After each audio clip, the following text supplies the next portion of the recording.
Hello, third graders. I am so glad to see you. Well, I wish I really was seeing you, but I'm so glad to be able to tell you stories. You know, this is toward the end of October, and on Saturday, some of us will go trick or treating. And I have three riddles about Halloween. Are you ready for the first one? Remember, if you know it, just kind of tap your cheek like that. What are ghosts' favorite food at Halloween?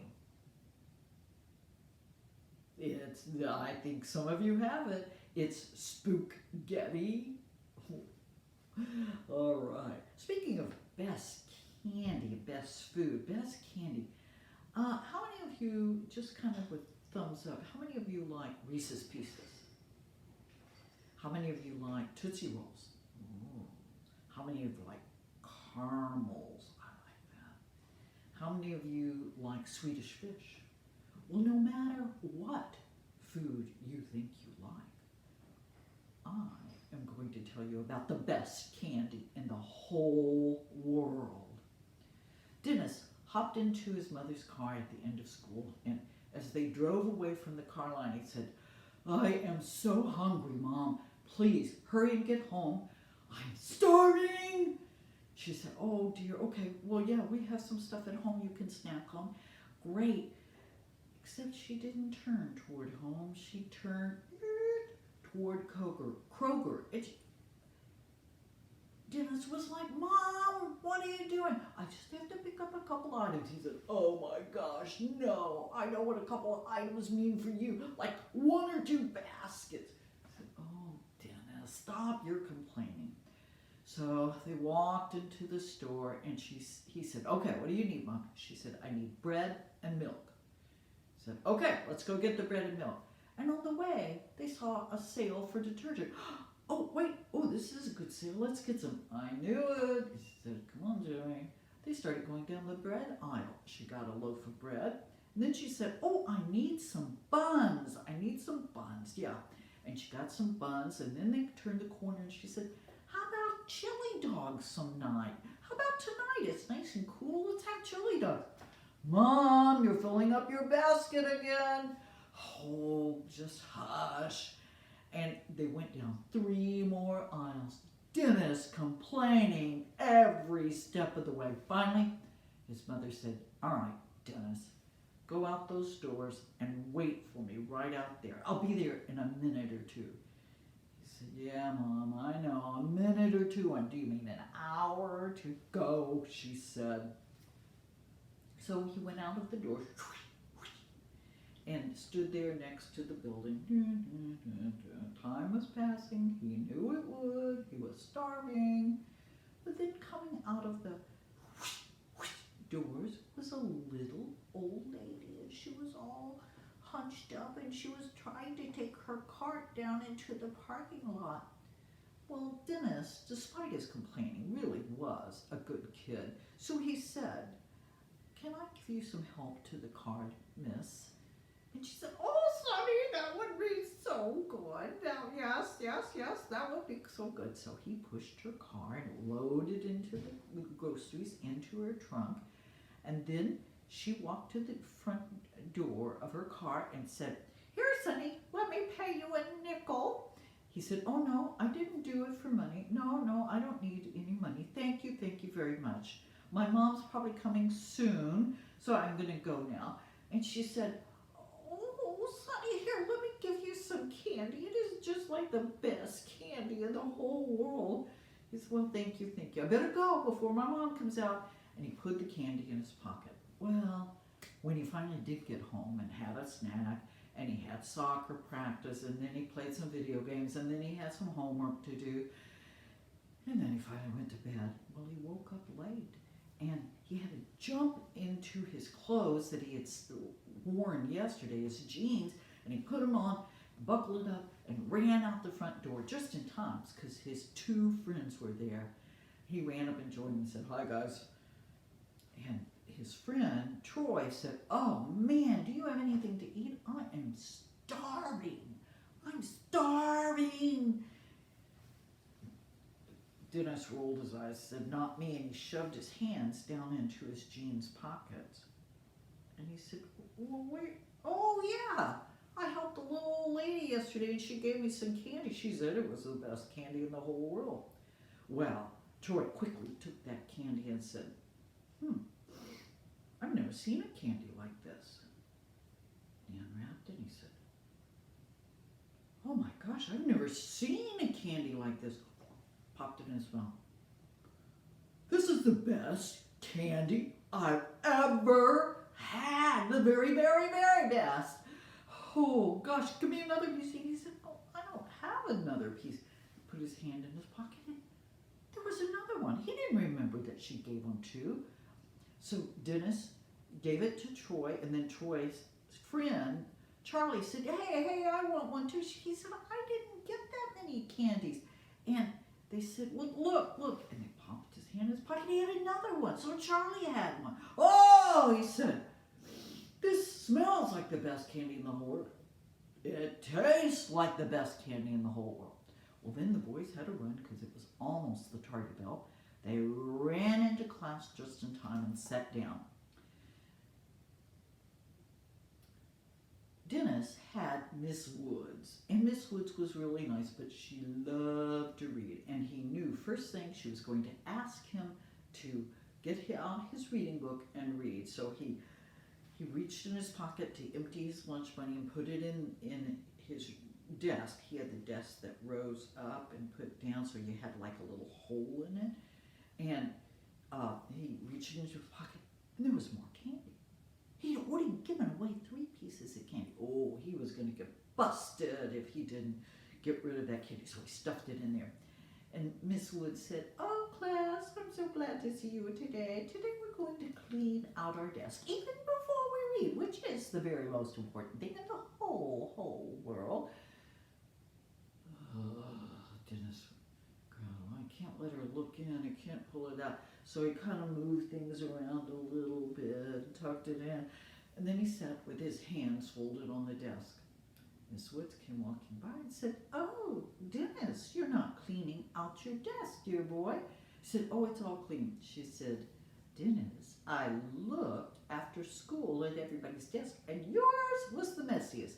Now pull all that stuff out, right now." He said, "Do I have to?" Because he knew he was going to get busted for having that candy. So he pulled it out, and there sat the candy. She said, "Dennis, what are you doing bringing candy to school?" He said, "Well, I didn't. I didn't." She said, "But Dennis, I've never seen candy that looks like this." She unwrapped it. "I've never smelled candy that looked like this." And she plopped it in her mouth. "Dennis, I've never tasted candy like this. Give me another." He said, "I just had one." She said, what do you call that right there?" And she took that candy and popped it in her mouth. She said, "Class, line up in Dennis's row. He has candy for everybody." And they each came up and did the same thing. "It doesn't look like it. Oh!"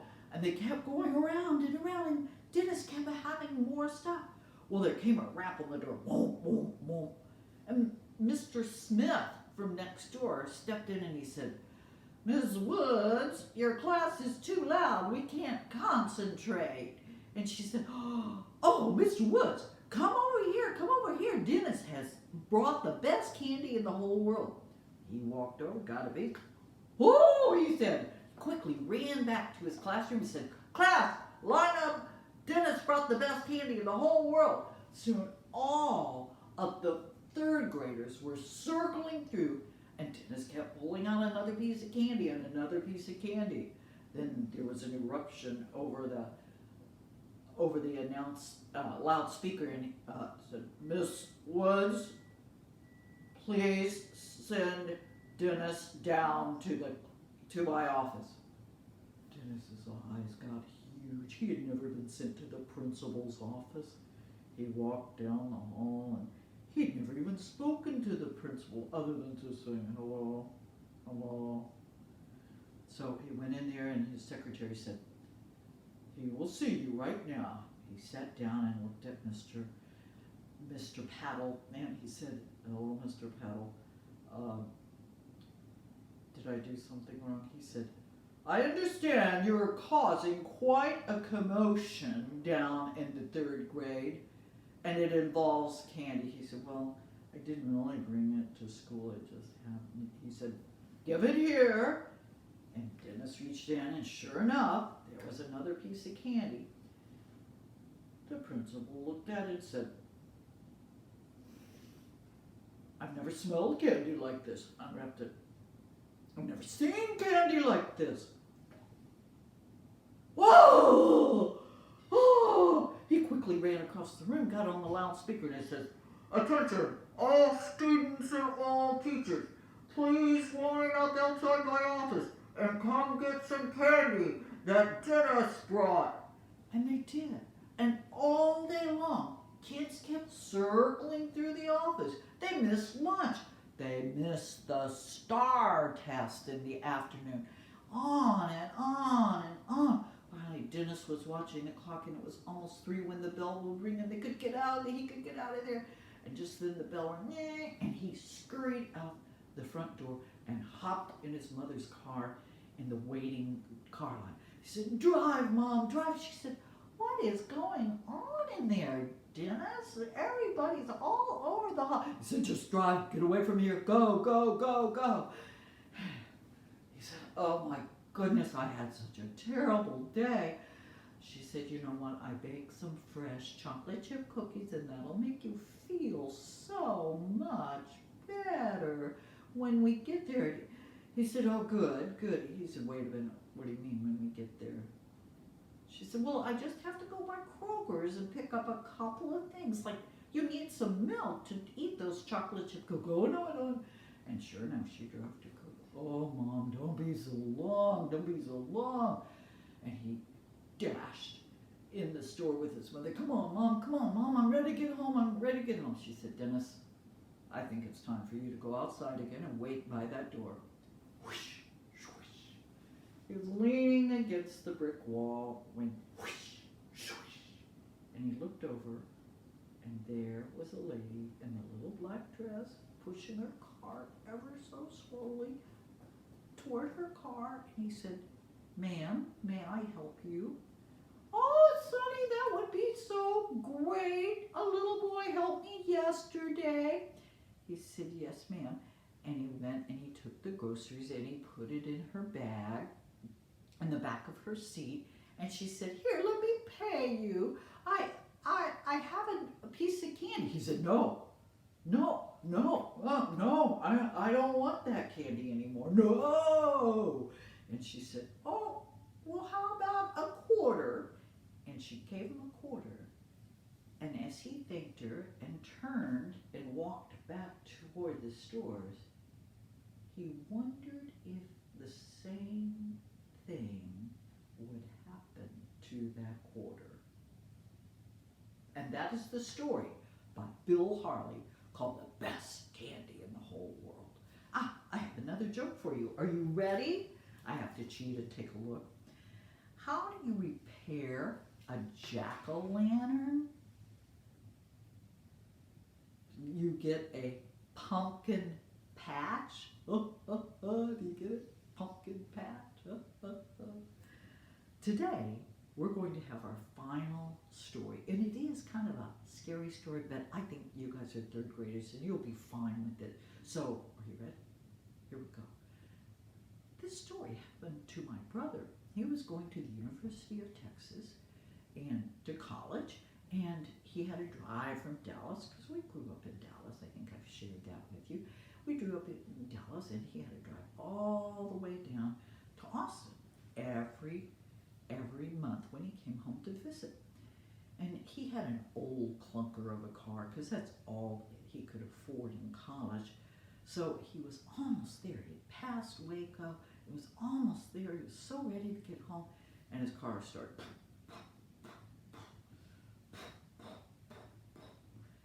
When you know, it was getting dark outside, and he pulled over to the side of the road, and there was a gravel road that led to a farmhouse. He knew he couldn't get that car started. It had broken down before. So he decided that maybe he would just go ask the farmer if he could stay there overnight. Then he could get someone out from town to help him repair the car or tow it away. So he knocked on the door and stepped back because he didn't want to be threatening to the farmer. And the farmer said, "Yes, son, what can I do for you?" He said, "Well, my car's broken down, and I think in the morning I can call and get it repaired. But tonight, could I sleep in your barn?" He said, "Oh, of course you can. Come on in, and meet the family." So he went in, and it was a wonderful family. They were all sitting around having dinner. They were having pork chops and gravy, and mashed potatoes and green beans. Oh, my brother thought, this is great. So after dinner, he helped clean up, and then he said, "Well, I'm going to go on out to the barn." Farmer said, Great, let me show you how. Turn on the lights, and we'll kind of get your bed all made up."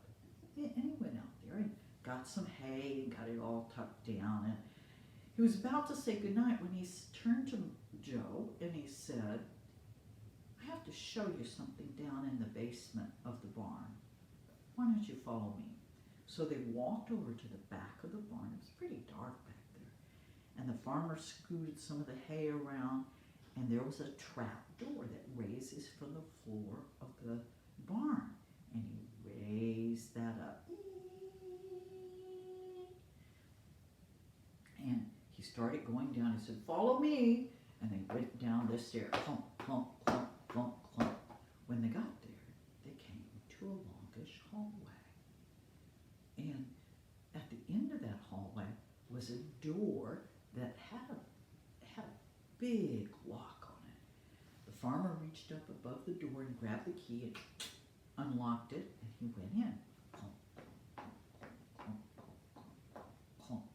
Then they came to a door that had a crossbar on it. Have you seen that kind of thing? And you have to lift it up, and they're real heavy. And he lifted that up, and it went.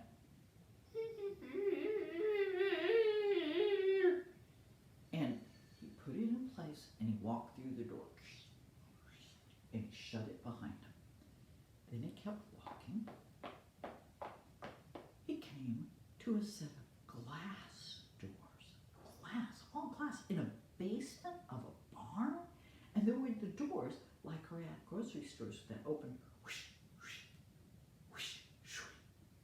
And Jimmy kind of leaned against it, and he realized that was thick glass. The farmer saw him leaning against it, and he said, "Yeah, son, that's bulletproof and shatterproof. Nothing's breaking out of that." Well, my brother was kind of worried. What would you build to keep stuff from breaking that in a barn? So they went through the doors, whoosh, whoosh, and they walked into a room, on with the light, and there was a room all lined with thick bars, like a jail, but even stronger than that. And he looked in there, and there on the distance, the back of that cage, that huge cage. I don't know if you're going to believe this, but there was a purple gorilla. A purple gorilla. It was kind of beautiful and kind of awful, and that gorilla kind of looked up from its nap. Settle down, said the farmer. "We're just taking a look. Isn't that amazing?" And my brother said he just stared at it. He'd never seen a gorilla that close, much less a purple gorilla. So he said, "I just wanted to let you know what was down here. Now follow me." And they walked back, turned out the lights, and he put a code into the door, and whoosh, whoosh, the door opened and closed, and they were on the other side. Then they came to that door with the heavy crossbar, and it was up for now. So they pushed it open, and then on the other side, the farmer pulled down that huge crossbar. Boom! Then they walked. Then they got to the door that had been locked. He pushed it open, and then locked it. Then they walked down the final hallway. At the foot of the stairs, they turned off the lights, click, and went back up the stairs. When they got to the top of the stairs, they pushed the trap door open, climbed through, and shut it down. The farmer reached up and got the padlock to put on it and said, "Joe, I just wanted to show you what I had in my basement, just so you would know. But you should be fine. As you see, it is locked in a cage. It is locked behind a glass door, a heavy door with a big key lock, and that crossbar door, and then a long hallway, and then I have this locked here in your trap. But you should be just fine." My brother said, okay, thanks for showing me, sir. And the farmer walked out of the barn, and my brother blew out the lantern. He was laying on that bed of hay. But he couldn't sleep. He had been really tired. But after you see a purple gorilla, do you think you could go to sleep? I don't think I could. So he was waiting and waiting. He said, can't sleep, so I wonder if I might just sneak down and take a look at it again. I'll be really quiet. So he walked over to the back of the barn where the trap door was. He reached up and got that key, opened the door, the trap door, and then he went in and went down the stairs. Clomp, clomp, clomp, clomp, clomp, clomp, clomp. Turned on the lights at the base of the stairs. Click! And he walked down the hallway to the door with the big lock. Got the big key off the wall. And he opened the door. Then he got to the door. What do you remember? The big crossbar, right? So he lifted that heavy crossbar. And Joe was a strong young man, but it took every ounce of his body to lift it up. And he opened the door. Closed it behind him. Then there was that glass door. And he looked behind the glass and he thought he could see just a faint reflection of the bars. And then he remembered the code. Oh yeah, 7771. And he typed it in, 7771. Whoosh, whoosh. And then he was in the room with the cage of the purple gorilla. Now, the farmer had said, whatever you do, if you ever see my purple gorilla again, is don't tickle it. My brother thought that was kind of funny. Who would tickle a gorilla? So he walked over closer to the cage, and the gorilla was now laying against the bars, snoozing. My brother couldn't resist. Sometimes when someone tells you not to do it, that's all you can think about. So he reached in with his hand and went, tickle, tickle, tickle. Rah! The gorilla came alive, came awake, and it started shaking the bar. And Joe could see at the top the bars were coming loose. He ran out of there so fast. Whoosh, whoosh.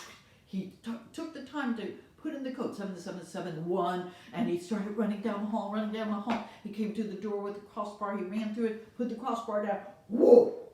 He ran some more. Run. And he got to the door where they had the big lock. He went through it and back through it, and he reached up and got the key again. Whoosh, whoosh, and it was locked. He ran down the last hallway. But just then he heard this big crash. And oh my God, thought my brother, that's that bulletproof glass, that glass that will never shatter. I've just heard it shatter. And he put his first foot on the stair to go upstairs. And then he heard it. He heard that crossbar door go, bong! And he had broken off the crossbar. Oh my gosh, thought, my brother, I better hurry. He climbed up the stairs as fast as he could, and just then he could hear the door with the lock BAM! Being thrown open. He thought, oh, it's gotten through the locked door. Oh my gosh. He got the key off of the nail up above, and he locked down the trap door. Oh, thought my brother, as much as it's broken through, I better get out of here. I better get out. He grabbed his school books and he ran out to his car and he put the key in the ignition just as he began to hear this crash. And there went the door. There went the trap door. The gorilla was now in the barn. Oh my gosh. He turned that ignition. He turned it again. And in the moonlight, he could see the purple gorilla, the Hulk, coming through, looking so angry, so ready to get back at my brother, because he had tickled him. And he started again, and he reached over and locked the door on the passenger side. He locked this door right here. And he started again. Then the gorilla was pushing on the back of the car. It was jumping on it. It was jumping off the top of the roof. And it was shaking the whole car. My brother thought, oh, come on, car. Come on, car, start. And just then, the gorilla's hand came smashing through the window. But just then, my brother's car started. But it was too late. My brother had the gorilla's hand right there. And he reached in and he said, tickle, tickle, tickle, you're it. And that is the story of the purple gorilla. How about one more Halloween joke to end the morning? Let's do that. What is the name of the witch who lives in the deserts? And it's a little harder, I think. I think some of you are getting it. Okay, what is the name of the witch that lives in a desert? It's called a sandwich. Sandwich? Hey, you've heard my stories. I hope you've listened well and that you've enjoyed them. And so, I hope you get the best candy in the whole world, but I hope you never find a purple gorilla that likes to play tag. You're it. Thank you so much. I'll see you next month.